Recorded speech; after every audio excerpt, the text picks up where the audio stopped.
আপনি কি কখনো এমন কিছু অনুভব করেছেন যখন আপনি একা থাকেন তখন কেউ একজন প্রতিনিয়ত আপনাকে দেখছে? যদি এমনটা হয় যে মৃত্যু আপনাকে প্রতিনিয়ত অনুসরণ করে যাচ্ছে। সম্প্রতি মুক্তি পাওয়া ফাইনাল ডেস্টিনেশনের ব্লাড লাইনের মুভিতে ঠিক এমনটাই ঘটতে চলেছে, যেখানে এক পরিবারের বংশানুক্রমে অভিশাপ, অতীতের গোপন রহস্য আর মৃত্যুর এক অদ্ভুত নিয়ম। এখানে মৃত্যু কোনো দুর্ঘটনা নয়, যেন এটি একটি পরিকল্পিত খেলা। আর একবার যদি আপনি মৃত্যুকে ফাঁকি দেন, সে আবারও ফিরে আসবে। তাহলে এই মৃত্যু খেলায় কে বাঁচবে বা কে মরবে, আর কেনই বা এই মৃত্যুকে বাধা দেওয়া সম্ভব নয়? সম্প্রতি আমি এই মুভিটি বর্ণনা করেছি, যার লিঙ্ক আমি ডিসক্রিপশন ও পিন কমেন্টে দিয়ে দেব। যদি আপনারা না দেখে থাকেন তাহলে লিঙ্কে গিয়ে মুভিটি দেখে আসতে পারেন। গল্পের শুরুতে আমরা একটি রেল লাইন দেখতে পাই। এর পাশ দিয়েই একটি গাড়ি যায়। এর ভিতরে একটি কাপল ছিল, যার নাম হলো পল ও আইরিশ। পল আইরিশকে সারপ্রাইজ দিতে তাকে শহরের সবচাইতে উঁচু বিল্ডিং স্কাই ভিউ রেস্তোরাঁয় তাকে নিয়ে যায়, যেটা আজকে উদ্বোধন করা হয়েছে। এই সারপ্রাইজ পেয়ে আইরিশ অনেক খুশি হয় আর সে পলকে জড়িয়ে ধরে। এরপর তারা রেস্তোরাঁর ভেতরে যেতে শুরু করে। এখানে সে একটি বাচ্চা ছেলেকে লক্ষ্য করে যে খুবই দুষ্টুমি করছিল। ঢোকার রাস্তাতেই তারা তাদের ছবি তোলে। এরপর তারা যখন লিফটে উঠতে চায় তখন তারা লক্ষ্য করে যে লিফট মানুষে ভরে গেছে। আর তাই আইরিশ পরের বার যাওয়ার কথা বললে লিফট অপারেটর জোর করে তাদেরকে লিফটে তুলে নিয়ে লিফটটা চালু করে দেয়। এ সময় আমরা লক্ষ্য করি যে আইরিশ কেন যেন ভয় পাচ্ছে, কেননা লিফটে ওভারলোড হয়ে গিয়েছিল। তাছাড়া লিফট অপারেটরের কথার মাধ্যমে বোঝাই যাচ্ছিল যে এই বিল্ডিংটি সময়ের আগে তাড়াহুড়ো করে বানানো হয়েছে। এরপর তারা যখন একদম উঁচুতে রেস্তোরাঁর ভেতরে যায় তখনই সেখানে থাকা একজন স্টাফ তাদেরকে জিজ্ঞাসা করে তাদের রিজার্ভেশন করা আছে কিনা। উত্তরে পল তার নামটা বলে জানায় হ্যাঁ করা আছে, কিন্তু স্টাফ চেক করে দেখে তার নামে কোনো রিজার্ভেশন করা নেই। এটা বলে তাকে সাইডে সরে যেতে বললে পল তাকে অনেক রিকোয়েস্ট করে বলে একটা টেবিল দেওয়ার জন্য, কিন্তু সেই স্টাফ তাদের কোনো কথা শোনে না। তাই বাধ্য হয়ে পল আইরিশকে নিয়ে সেখান থেকেই বাইরের ভিউটা দেখতে শুরু করে। সে আইরিশের কাছে ক্ষমা চায় যে সে তার আজকের দিনটি নষ্ট করে দিয়েছে, কিন্তু আইরিশ বলে কোনো সমস্যা নেই, আজকে আমরা দুজন একসাথে আছি, এটি অনেক বড় বিষয়। এটা বলেই সে পলের জামায় একটি গোলাপ রাখতে গেলে গোলাপের কাটা লেগে তার আঙুল দিয়ে কিছুটা রক্ত বেরিয়ে আসে। এ সময় পল তাদের দুজনের জন্য ড্রিঙ্ক আনতে যায়। এরপর আইরিশ যখন নিচের দিকে তাকায় তখনই তার গা কেমন যেন শিউরে ওঠে, আর সে অসুস্থ হয়ে ওয়াশরুমে যাওয়ার মাঝপথে আবার দাঁড়িয়ে পড়ে, যাকে দেখে মারিয়া নামের এক মহিলা বোঝা যায় যে সে আসলে প্রেগনেন্ট। সে তাকে জিজ্ঞাসা করে যে কতদিন হলো।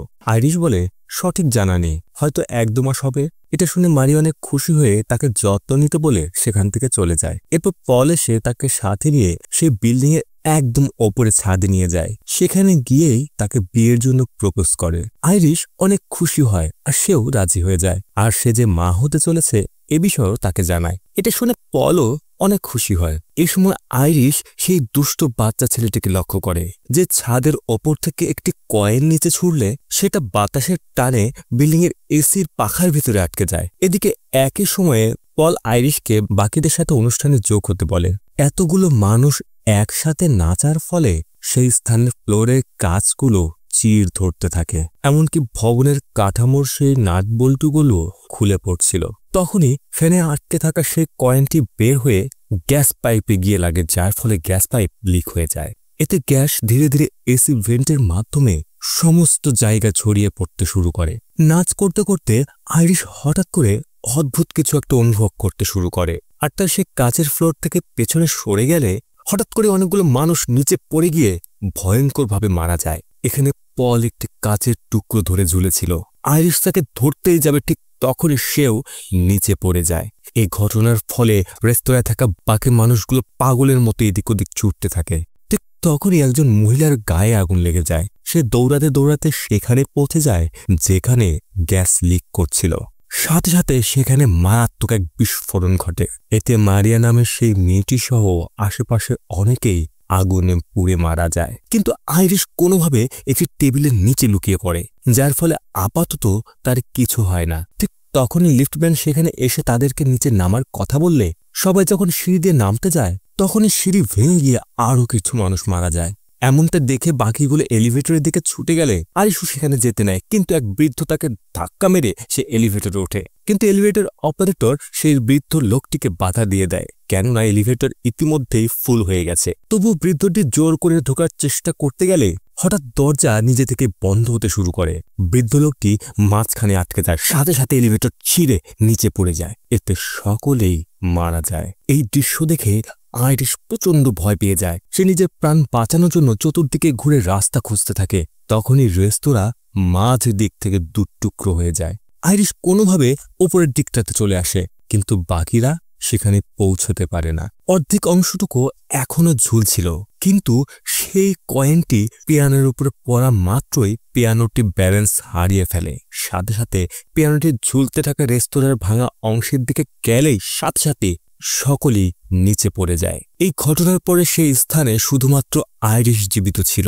সে বুঝতে পারছিল না যে তার এখন কি করা উচিত। এ সময় সে সেখানে মারিয়ার ছেলেকে দেখতে পায়, যে এখনো বেঁচে ছিল। সে দ্রুত তাকে বাঁচাতে গেলেই বিল্ডিং এর অবশিষ্ট অংশও পড়ে যায়। আর এখানে আইরিশ ও সেই ছেলেটি ঝুলন্ত অবস্থায় সেখানে ছিল, কেননা আইরিশের আঙুল দুটো সেখানে পাতলা রডের ভেতরে আটকে গিয়েছিল। ধীরে ধীরে আইরিশের আঙুলের চামড়া ছিঁড়ে তারা দুজনও নিচে পড়ে যায়। এমন সময় স্টেপনি নামের একটি মেয়ের ঘুম ভেঙে যায়, যে এই পুরো দৃশ্যটি স্বপ্নে দেখছিল, আর সে তার ক্লাসরুমে ছিল। এরপর সেই রাতে স্টেপনি ঠিক একই রকমের দুঃস্বপ্ন দেখে ঘুম থেকে উঠে গেলে তার রুমমেট বিরক্ত হয়ে তাকে কিছুদিনের জন্য বাড়ি থেকে ঘুরে আসতে বলে, যেন সে তার দুঃস্বপ্নের কারণ বের করতে পারে। তাই পরের দিন স্টেপনি তার বাড়িতে ফিরে আসে। সেখানে সে তার বাবা মার্টিনের সাথে দেখা করে, যে অনেক খুশি ছিল মেয়েকে দেখে। স্টেপনি তার বাবাকে জিজ্ঞাসা করে তার মায়ের সেই পুরনো জিনিসগুলোর বাক্সটি কোথায়। উত্তরে তার বাবা বলে, তোমার মা এখান থেকে চলে যাওয়ার পরে আমি সেগুলো ফেলে দিয়েছি। এতে আমরা বুঝতে পারি স্টেপনির মা তাকে ফেলে কোথাও চলে গেছে। এরপর আমরা স্টেপনির ভাই চার্লিকে দেখি। ভাইকে দেখি স্টেপনি তার সাথে কথা বলতে গেলে তার ভাই চার্লি তার সাথে খুব একটা ভালোভাবে কথা বলে না। চার্লি তার মামার বাড়ি যাচ্ছিল, এটা জেনে স্টেপনিও তার সাথে যেতে চায়। রাস্তায় স্টেপনি তার ভাইকে জানায় যে সে বেশ কয়েকদিন ধরে তাদের নানি আইরিশকে স্বপ্নে দেখছিল, যেটা কোনো সাধারণ স্বপ্ন নয়। তাই সে জানতে চায় এই দুঃস্বপ্নের কারণ আসলে কি। এটা শুনে চার্লি বলে, এগুলো তোমার পড়াশোনার চাপের কারণে হচ্ছে, তাছাড়া আর কিছুই না। মামার বাড়িতে পৌঁছে তারা মামাতো ভাই এরিক ও ববির সাথে দেখা করে, যারা স্টেপনিকে দেখে খুবই খুশি হয়। এরই মধ্যে তাদের মামাতো বোন জুলিয়াও সেখানে আসে, যে চার্লির সাথে ভালোভাবে কথা বলে, কিন্তু স্টেপনিকে খুব একটা পাত্তা দেয় না। ফলে বিষয়টি স্টেপনির কাছে খুবই খারাপ লাগে। তাই সে আর সময় নষ্ট না করে মামা ও মামির সাথে দেখা করে, যাদের নাম হলো হাওয়ার্ড ও ব্রান্ডা। কথা বলতে বলতে স্টেপনি তার মামার কাছে তার নানি অর্থাৎ আইরিশের কথা জিজ্ঞাসা করে। এতে হাওয়ার্ড কেন যেন এ বিষয়ে কোনো কথা বলতে চায় না, কিন্তু স্টেপনি এখানে তার স্বপ্নের বিষয়টি জানায়। এটি শুনে তার মামা মামি কিছুটা অবাক হয়ে যায়।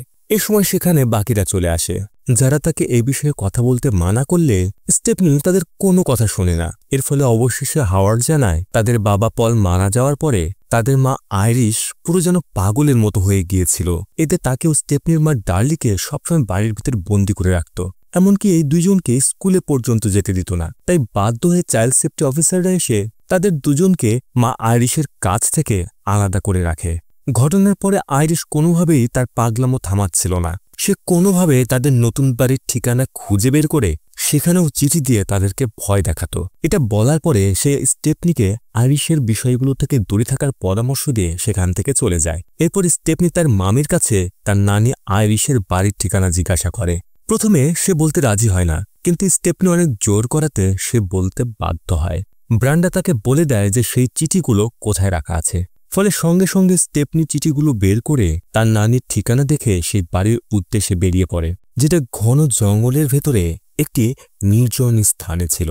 বাড়ির মেন গেটে পৌঁছে স্টেপনি যখন আইরিশকে জানায় সে তার সাথে কিছু কথা বলতে এসেছে, কিন্তু বাড়ির ভেতর থেকে আইরিশ তাকে এই মুহূর্তে এখান থেকে চলে যেতে বলে। স্টেপনি জানায় যে সে তার নাতনি অর্থাৎ তার মেয়ে ডার্লিনের মেয়ে। ফলে আইরিশ স্টেপনির কাছে থাকা সমস্ত জিনিস অর্থাৎ গাড়ির চাবি, ফোন সবকিছু সেই স্থানে থাকা বক্সের ভিতরে রেখে দিতে বলে। স্টেপনি সেটা করলেই সাথে সাথে মেন গেট খুলে যায়। এরপর সে বাড়ির ভেতরে গেলে আইরিশ তাকে দেখে খুবই খুশি হয়। আইরিশ তার কাছে তার মায়ের কথা জিজ্ঞাসা করে। স্টেপনি জানায় যে সে ও তার ভাই যখন ছোট ছিল তখন হঠাৎ করে তাদের মা কোথায় যেন চলে গেছে। এটা শুনে বৃদ্ধ আইরিশ অনেক কষ্ট পায়। সে জিজ্ঞাসা করে যে স্টেপনি এখানে কেন এসেছে। স্টেপনি জানায় বিগত কয়েকদিন ধরে সে তার বিষয়ে একই দুঃস্বপ্ন বারবার দেখছিল। স্বপ্নের বিষয়টি জেনে আইরিশ বলে যে এটা স্বপ্ন নয়, এটা সত্যি, যেটা আজ থেকে বহু বছর আগে তার সাথে ঘটেছিল। আসলে আইরিশ তার ভিশনের মাধ্যমে এই পুরো ঘটনাটি দেখে ফেলেছিল। তাই সে দুর্ঘটনা ঘটার আগেই সেই স্থানে থাকা দুষ্ট ছেলেটির হাত থেকে কয়েনটি কেড়ে নিয়ে রেস্তোরাঁর ভিতরে গিয়ে সকলকে সতর্ক করে দিয়েছিল যে ফ্লোরের কাঁচ ভাঙতে শুরু করে দিয়েছে, যার ফলে সেই দিনের দুর্ঘটনার হাত থেকে সকলেই বেঁচে যায়। কিন্তু মৃত্যু সে কখনোই তাদের পিছু ছাড়েনি। এরপরেই সেই স্থানে থাকা সকল মানুষই ধীরে ধীরে অস্বাভাবিকভাবে মারা যেতে শুরু করে। শুধু এটাই নয়, সেই স্থানে বেঁচে যাওয়া মানুষের যে সন্তানগুলো হয়েছিল সেগুলো অস্বাভাবিকভাবে মারা গিয়েছিল, কেননা নিয়তি অনুযায়ী সেই সন্তানদের এই পৃথিবীতে আসারই কথা নয়। আরিশ জানে যে এর মাঝে শুধুমাত্র আমি বেঁচে আছি, আর তাই আমাদের পরিবারও মৃত্যুকে ফাঁকি দিতে পারে না। এজন্য পল ক্যান্সার হয়ে মারা যায়। এখন ছিল আমার পালা। সে বিভিন্নভাবে কৌশলে মৃত্যুকে ধোঁকা দিয়ে এখানে পড়ে আছে, যেন মৃত্যু তাকে সহজে শেষ করতে না পারে। একথা শুনে স্টেপনি তাকে জিজ্ঞাসা করে এই সবকিছুর সাথে তার দেখা স্বপ্নের কি সম্পর্ক। উত্তরে আইরিশ জানায় মৃত্যু এখনও আমাদের পরিবারের পিছু ছাড়েনি, এজন্য সে এই স্বপ্নটি বারবার দেখতে পাচ্ছে, কেননা মৃত্যু তাকে আগে থেকে সতর্ক করে দিচ্ছে যে সে তাদের জন্যই আসছে। কিন্তু মৃত্যু তাদেরকে ততক্ষণ পর্যন্ত কিছুই করতে পারবে না যতক্ষণ পর্যন্ত সে জীবিত আছে। এটা বলার পরে আইরিশ তাকে তার লেখা একটি বই দেখায়।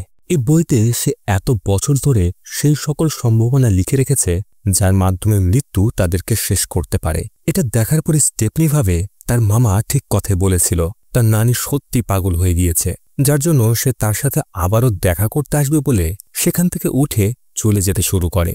যাকে আইরিশ আটকানোর চেষ্টা করতে গেলে সে তার কোনো কথাই শোনে না। সে তাকে তার বইটা অন্তত নিয়ে যেতে বলে। কিন্তু স্টেপনি রাজি না হলে আইরিশ বাধ্য হয়ে তার পরিবারকে বাঁচাতে নিজের বাড়ির বাইরে চলে আসে আর জোর করে স্টেপনির হাতে বইটি ধরিয়ে দিয়ে বলে, তুমি আমার কথা বিশ্বাস করছো না তো? তুমি এখনই তার প্রমাণ পেয়ে যাবে। এটা বলেই সে তাকে তার থেকে একটু দূরে দাঁড়াতে বলে। স্টেপনি যখন সেটাই করে ঠিক তখনই একটি ঝোড়ো হাওয়ার কারণে আইরিশের বাড়ির ওপরে থাকা একটি লোহার রড নিচে পড়ে যায়। সেখানে থাকা একটি গ্যাসের বোতলে লাগার সাথে সাথেই সেই লোহাটি আইরিশের শরীরের ভেতরে ঢুকে যায়। এর পরের দৃশ্যে আমরা দেখি আইরিশের ফিউনারেল হচ্ছিল। এখানে পরিবারের সকলে উপস্থিত ছিল। তাই স্টেপনি হাওয়ার্ডকে গিয়ে বলে আইরিশ মারা যাওয়ার আগে তাকে বলে গিয়েছে মৃত্যু এখন তাদের পরিবারের পেছনে, তাই তাদেরকে সতর্ক থাকতে হবে। কথাটি বলে তারা কিছু বলতো, ঠিক তখনই স্টেপনির মা ডার্লি সেখানে চলে আসে, যাকে দেখে হাওয়ার্ড ও মার্টি তার কাছে চলে যায়। এই বিষয়টি দেখে স্টেপনি মোটেও খুশি হয় না, তাই সে রাগ করে সেখান থেকে চলে যেতে গেলে চার্লি তাকে জিজ্ঞাসা করে যে তার কি হয়েছে। উত্তরে স্টেপনি জানায় ছোটবেলায় তাদের মা তাদেরকে একা রেখে চলে গিয়েছিল, আর এতদিন পরে সে ফিরে এসে কি ভাবছে যে আমি সবকিছু ভুলে যাব। কথাটি শুনে চার্লি তাকে বলে তুমিও তো ঠিক একই কাজ আমার সাথে করেছ, তাহলে আমার কি মনে হয়। এ বিষয়ের জন্য স্টেপনি তার কাছে ক্ষমা চেয়ে বলে আমি জানি এটা আমার ভুল, কিন্তু তুমি বোঝার চেষ্টা করো আমি ঠিক কয়েক মাস ধরে কিছু একটা বিষয়ে খুব চিন্তায় আছি। কিন্তু চার্লি তার কোনো কথাই শোনে না। এতে তাদের দুজনের মধ্যে কিছুটা কথা কাটাকাটি হয়, আর তাই চার্লি রাগ করে সেখান থেকে চলে যায়। পরের দিন সকালে স্টেপনি যখন বাড়িতে বসে কিছু কাজ করছিল, হঠাৎ তার আইরিশের দেওয়া বইটির কথা মনে পড়ে যায়, যেটাকে ব্যাগ থেকে বের করে হাতে নেওয়ার সাথে সাথেই তার আবারও তার নানির মৃত্যুর ভীষণ আসে। এজন্য সে বইটি খুলে দেখে। খোলা মাত্রই সে সেখানে ওই কয়েনটি দেখতে পায় যেটি আইরিশ ওই বাচ্চা ছেলেটির হাত থেকে কেড়ে নিয়েছিল। অন্যদিকে একই সময় আমরা হাওয়ার্ডের বাড়িতে পরিবারের সকলকে একটি হাউস পার্টি করতে দেখি, যেখানে ডার্লিনও চলে আসে। তাই হাওয়ার্ড তাকেও তাদের পার্টিতে জয়েন করতে বলে। এদিকে স্টেপনি বইটির বাকি লেখাগুলো চেক করলে আমরা এই মুভির বিগত পার্টগুলিতে কিভাবে মানুষ মারা গিয়েছিল তার সম্পূর্ণ তথ্য দেখতে পাই, যাতে বোঝাই যাচ্ছিল যে বিগত পার্টগুলোতে মানুষ এমনিতেই মারা যায়নি, আসলে তারাও ওই স্কাইভিউ রেস্তোরাঁ থেকে বেঁচে যাওয়ার বংশধর ছিল, যাদেরকে মৃত্যু এক এক করে শেষ করে দিয়েছে। সবকিছু দেখে স্টেপনি বোঝা যায় যে মৃত্যু তাদের পরিবারকেও ছাড়বে না, আর তাই সে তার পরিবারকে বাঁচানোর জন্য তার মামার বাড়ির উদ্দেশ্যে দ্রুত বেরিয়ে পড়ে। সে তার ভাই চার্লির ফোনে অনেকবার কল করে, কিন্তু চার্লি তার ফোনটাকে রিসিভ করে না। এদিকে বাড়িতে তারা যখন সকলে পার্টিতে এনজয় করছিল, তখনই ভুল করে ববির হাত থেকে কাচের গ্লাস নিচে পড়ে সেটা ভেঙে যায়, আর তার একটি টুকরো বরফের মধ্যে পড়ে। এটা ববি লক্ষ্যই করেনি। এতে সে কাচের টুকরোটি হাওয়ার্ডের গ্লাসে চলে যায়, যেটা সে খেতেই যাবে তখন ববি তাদের সাথে খেলতে বলে, তাই সে গ্লাসটি রেখে তাদের কাছে চলে যায়। তারা যখন সেখানে লাফালাফি করছিল সে সময় সেটি কিনার থেকে ছিঁড়ে যেতে শুরু করে। ঠিক তখনই ডার্লিন সেটা নিচে একটি ধারালো অস্ত্র দেখতে পায়, যেটা দেখার সাথে সাথেই সে তাদেরকে থামতে বলে দ্রুত সেখানে গিয়ে সেই অস্ত্রটি সরিয়ে দেয় যেন কেউ আহত না হয়। এতক্ষণে স্টেপনি সেখানে পৌঁছে গেছে, কিন্তু ততক্ষণে অনেক দেরি হয়ে গেছে আর মৃত্যু তার খেলা শুরু করে দিয়েছে। এই সময় ব্র্যান্ডের হাতে লেগে কাচের বোতল নিচে পড়ে গিয়ে পানির পাম্প চালু হয়ে যায়, কিন্তু পানি বের না হওয়ার ফলে তার কম্পনে আশেপাশে জমিতে কাজ করা ধারালো অস্ত্রগুলো এক এক করে পড়তে থাকে। এদিকে বাচ্চারা খেলতে থাকা সেই কাঠের ব্লকগুলো সেই গ্লাসটিতে পড়ে। এতে সেই গ্লাসটি ভেঙে যায়, যার ভেতরে কাচের টুকরোটি ছিল। এই মুহূর্তে সেখানে স্টেপনি চলে আসাতে হাওয়ার্ড তাকে দেখে তার কাছে যেতে গেলে কাচের টুকরোটি তার পায়ে ঢুকে গেলেই সে ব্যালেন্স হারিয়ে নিচে পড়ে যায়। এর সাথে পাশে থাকা একটি ধারালো অস্ত্র ঘাস কাটার মেশিনের উপরে পড়ে গেলে সেটা চালু হয়ে সোজা হাওয়ার্ডের মাথার উপরে গিয়ে তার মুখ ছিন্ন ভিন্ন করে ফেলে। পরের দিন হাওয়ার্ডের ফিউনারাল দেখি, যেটা সম্পূর্ণ হওয়ার পরে স্টেপনি বাড়ি ফিরে এসে আইরিশের দেওয়া সে বইটি পুনরায় খোলে। বইটি পুরো পড়ে সেখানে সে জেবি নামের একজনের নাম দেখতে পায়, যে এই মৃত্যুর খেলার হাত থেকে সার্ভাইভ করতে সক্ষম হয়েছিল। শুধু এটাই নয়, আইরিশ বাকি ভিকটিমদেরও একটি ফ্যামিলি ট্রি বানিয়ে রেখেছিল, যেটা দেখে স্টেপনি নিজের পরিবারেরও একটি ফ্যামিলি ট্রি বানায়, যার মধ্যে প্রথমে ছিল আইরিশ ও পল, তারপরে তাদের 2 সন্তান হাওয়ার্ড ও ডার্লিন, শেষে হাওয়ার্ডের 3 সন্তান, আর এদিকে স্টেপনি ও তার ভাই চার্লি। পরের দিন তার এই রিসার্চগুলো তার পুরো পরিবারকে সে দেখায় এবং তাদেরকে বুঝিয়ে বলে যে সেদিন স্কাইভিউ রেস্তোরাঁতে সকলের মৃত্যু হয়ে যাওয়ার কথা ছিল, কিন্তু যেহেতু আইরিশের কারণে ঘটনাটি ঘটেনি, তাই মৃত্যু তার অসম্পূর্ণ কাজ সম্পূর্ণ করতে সেখানে উপস্থিত সকল মানুষকে শেষ করতে শুরু করে। তাই আইরিশ শেষ হওয়ার পরে মৃত্যু এখন তাদের পরিবারের ওপরে। সুতরাং মামা হাওয়ার্ডের পরে মৃত্যু পর্যায়ক্রমে বড় থেকে ছোটকে শেষ করবে। এরপরে তার মায়ের পালা, আর তাকে শেষ করার পরে স্টেপনি ও চার্লির মৃত্যু। এখানে উপস্থিত কেউই তার কথা বিশ্বাস করে না আর বলতে থাকে সেও আইরিশের মতোই পাগল হয়ে গেছে। এটা শুনে স্টেপনি বুঝতে পারে যে সে যখন তার নানিকে পাগল ভাবছিল তখনও তার কেমন লেগেছিল। তাই সে পুনরায় সকলকে বোঝানোর চেষ্টা করতে গেলে রান্ডা রেগে গিয়ে তার ছেলেদেরকে নিয়ে সেখান থেকে বেরিয়ে যায়। সেদিন রাতেই আমরা এরিককে তার বাবার নামে একটি ট্যাটু বানাতে দেখি, যেটা শেষ করেই সেই স্টোরটি পরিষ্কার করছিল। তখনই মৃত্যু তার জাল বুনতে শুরু করেছে। উচ্চস্বরে গান বাজছিল আর তার কম্পনের ফলে একটি কাচের জার নিচে পড়ে যায়। এরিক যখন সেটি পরিষ্কার করতে যায় তখনই সিলিংয়ের ফ্যানের আঘাতে একটি চেন কেটে গিয়ে এরিকের নাকে রিঙে আটকে যায়। এদিকে চেনটি ফ্যানের সাথে জড়িয়ে গিয়েছিল। এমনটা দেখে এরিক দ্রুত চেনটি ছাড়াতে চেষ্টা করতে গেলে তার হাতে লেগে একটি টেবিল ল্যাম্প নিচে পড়ে যায়। এতে ফ্লোরে থাকা কেমিক্যালে আগুন লেগে সেখানে ঘটে এক ভয়ঙ্কর বিস্ফোরণ। পরের দিন সকালে স্টেপনি চার্লিকে ঘুম থেকে তুলে বলে এরিক গত রাত থেকে তার কল মেসেজের কোনো উত্তর দিচ্ছে না। সে এরিককে নিয়ে অনেক চিন্তা করছে, তাই তারা এখনই বের হতে চায় এরিক ঠিক আছে কিনা দেখার জন্য। তারা দুজন বেরিয়ে পড়ে। তারা লক্ষ্য করে যে এরিক ঠিকই আছে। আসলে গত রাতে সে মৃত্যুর হাত থেকে বেঁচে গিয়েছিল। তাই স্টেপনি তাকে সতর্ক করে বলে তার মৃত্যু যে কোনো সময় আসতে পারে, কিন্তু সেই স্টেপনির কথাগুলো কোনোভাবে বিশ্বাস করছিল না। তারা কথা বলছিল, ঠিক তখনই জুলিয়া সেখানে আসে, যে এরিকের হাত দেখে জিজ্ঞাসা করে তার হাত এখন কেমন আছে, কেননা গত রাতে তার হাতের কিছুটা অংশ পুড়ে গিয়েছিল। এরপরে জুলিয়া কানে ইয়ারফোন লাগিয়ে জগিং করতে যায়। হঠাৎ একটি বল এসে জুলিয়ার মাথায় লেগে সে আবর্জনার ডিব্বায় পড়ে যায়, যেখানে আবর্জনা তোলার গাড়ি উপস্থিত ছিল, যেটা জুলিয়া সহ আবর্জনা সেই গাড়ির ভেতরে ফেলে দেয়। এটা দেখে তারা দ্রুত সেই গাড়িটি থামানোর জন্য দৌড়াতে থাকে, কিন্তু ট্রাক ড্রাইভার তাদের চিৎকার শুনতেই পাচ্ছিল না, কেননা সে কানে হেডফোন লাগিয়ে গান শুনছিল। স্টেপনি কোনোভাবে ট্রাকে উঠে জুলিয়াকে বাঁচাতে তার হাত বাড়ায়, কিন্তু ততক্ষণে ড্রাইভার আবর্জনা এক জায়গায় করার জন্য মেশিন চালু করে দিয়েছে। ফলে আবর্জনার সঙ্গে সঙ্গে জুলিয়াও পিষে সেখানে ভর্তা হয়ে যায়, যা শুধু হাতটা স্টেপনির হাতে চলে আসে। ঘটনার পরে স্টেপনিকে আমরা বাড়ির ভেতরে দেখি, যে এই ঘটনাটিতে প্রচণ্ড ভেঙে পড়েছিল। এবার ধীরে ধীরে তার কথাগুলো সকলে বিশ্বাস করতে শুরু করে। এখানে স্টেপনি বলে যে সব দোষ তার। সে ভেবেছিল মৃত্যু প্রথমে পরিবারের সবচেয়ে বড়কে শেষ করে। আসলে এটা নয়, মৃত্যু যে কোনো সময় যে কারোর জীবনে আসতে পারে। এটা শুনে ব্রান্ডা বলে তুমি ভুল ধারণা করনি, কারণ এরিক আমাদের বড় ছেলে নয়, কেননা এরিক আমারও হাওয়ার্ডের ছেলেই নয়। এরিক হলো আমার প্রথম বয়ফ্রেন্ডের সন্তান। এটা শুনে সকলের চোখ কপালে উঠে যায়, বিশেষ করে এরিক, কেননা সে এতদিন যাকে বাবা মনে করেছিল সে আসলে তার বাবাই নয়। এটি জানার পরে সে তার মায়ের উপরে রেগে সেখান থেকে চলে যায়। এরিক চলে গেলে স্টেপনি জানায় তাহলে নিয়ম অনুযায়ী মৃত্যুর পরবর্তী টার্গেট হলো ববি, তাই আমাদেরকে যে কোনো উপায়ে তাকে বাঁচাতে হবে। এরপরে সে আইরিশের বইটি বের করে, যেখানে সে সকলকে জানায় যে এই বইতে গণিতের মতো করে সকল কিছু ক্যালকুলেশন করা আছে যে মৃত্যুকে কিভাবে ধোঁকা দিতে হবে। এছাড়া জেবি নামের এক ব্যক্তির নামও এখানে আছে যে মৃত্যুকে ধোঁকা দিতে সক্ষম হয়েছে, তাই আমাদেরকে প্রথমে তাকে খুঁজে বের করতে হবে। কথাটি শুনে তার মা ডার্লিন বলে সে একটি চিঠির মাধ্যমে জানতে পেরেছিল জেবি আসলে একটি হসপিটালে কাজ করে। এটা জানার পরে তার সকলে মিলে জেবিকে খুঁজতে হসপিটালে যায়, যেখানে তারা ববিকেও সাথে নিয়ে নিয়েছিল। এ সময় সেখানে এরিকও আসে।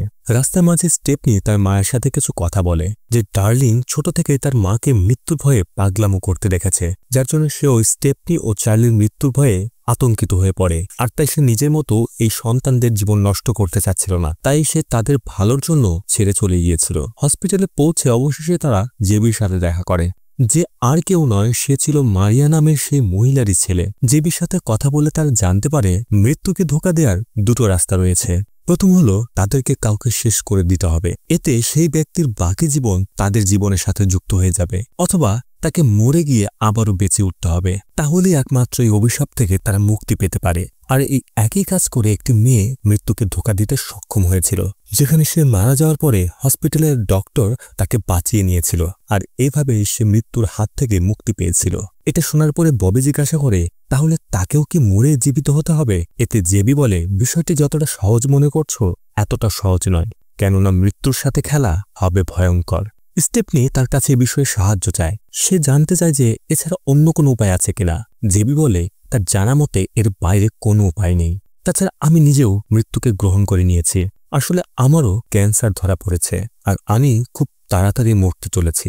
তাই আমি চাই তোমরাও তোমাদের মৃত্যুকে গ্রহণ করে নাও, কেননা একদিন সবাইকে মরতেই হবে। ফলে যতদিন বেঁচে আছো ততদিন নিজের জীবনকে উপভোগ করো। এটা বলে সে সেখান থেকে চলে যায়। এখন স্টেপনি ভাবতে থাকে তাহলে তারা কি করবে। এদিকে এরিক রুম থেকে বাইরে গিয়ে প্ল্যান করে যে সে ববিকে পিনাট খাওয়াবে, যেটাতে তার অ্যালার্জি আছে, যার ফলে সে মারা যেতে গেলে ডক্টরের কাছে নিয়ে আসলে সে পুনরায় তাকে সুস্থ করে দেবে। আর কোনো উপায় না থাকার কারণে ববিও রাজি হয়ে যায়। এরপরে তারা মেশিনের মধ্যে থেকে পিনাটের বিস্কিট বের করতে যায়, কিন্তু বিস্কিটটি মেশিনে আটকে যায়।